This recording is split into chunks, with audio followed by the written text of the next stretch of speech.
Executive for Corporate Affairs declared invalid. The party says Motsoeneng is not fit to hold any position at the national broadcaster and should be removed immediately. Motsoeneng lost his job as Chief Operating Officer in September when the Supreme Court of Appeal dismissed his leave to appeal against a ruling by the Cape Town High Court.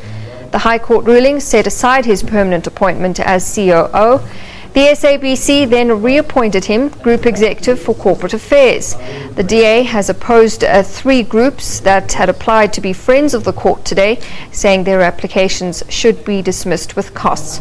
Organizations such as the Decolonization Foundation and the Musicians Association of South Africa have come out in support of Motsoeneng, but Judge Andre Lagrange has dismissed that application by the group with costs.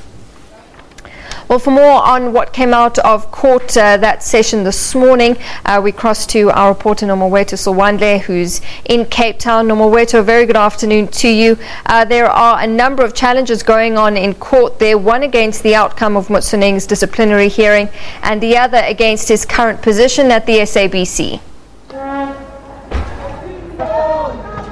Well, a very good afternoon to you, Natasha. Indeed, proceedings have started in earnest here at the Western Cape High Court, where the DA wishes to see Mr. Hlaudi Motsoeneng removed from his position. Now, just to derail a little bit, Natasha, to remind you why we're here this morning, you remember that the DA and others actually won a case at the Supreme Court of Appeal where they won that Mr. Hlaudi Motsoeneng should be removed from his position as the COO. But as soon as this happened, it seems that Mr. Hlaudi Motsoeneng was then reappointed as the Group Executive of Corporate Affairs. Now, DA again is saying that this cannot happen, and they've brought this matter to this court this morning to say that the courts should decide. Now, it's been a very busy morning here at the High Court, Natasha.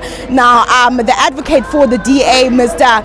Katz, did not mince his words when he started arguments this morning, saying that Mr. Hlaudi Motsoeneng has not done any good for the SABC and that he should be removed. He reminded the court that there was a DC that was held at the SABC when Hlaudi Motsoeneng had the position of COO, and he said nothing came out of this disciplinary hearing, and this is precisely because that Mr. Motsoeneng has the SABC in his control. He says that he basically rules over everyone, and even the people that sat for this DC were appointed by him. So he rules the SABC and is very toxic, and he should be removed. Now, the advocate for the public protector also started his arguments just before we adjourned for lunch, and he basically says that the minister and the SABC have not complied to the report which was supplied by the public protector. You'll remember that the public protector, amongst other things, said that Mr. Motsoeneng was very dishonest. He did not have the qualifications to hold his position, but it seems that these were ignored. Now, it will be interesting to hear what the advocate for the SABC will argue after lunch, after the public protector's advocate and the DA have started their arguments. As you can see behind me, a horde of people here at the Western Cape High Court coming out to support Mr. Hlaudi Motsoeneng, saying things like hands off Hlaudi and that he should continue to hold positions at the SABC. So like I said, Natasha, it could be very interesting to hear what the SABC argues after lunch. Back to you in studio. Nomawethu, thank you very much. As she says, that session at the Western Cape High Court continuing after their lunch break with the advocates for the SABC making their argument.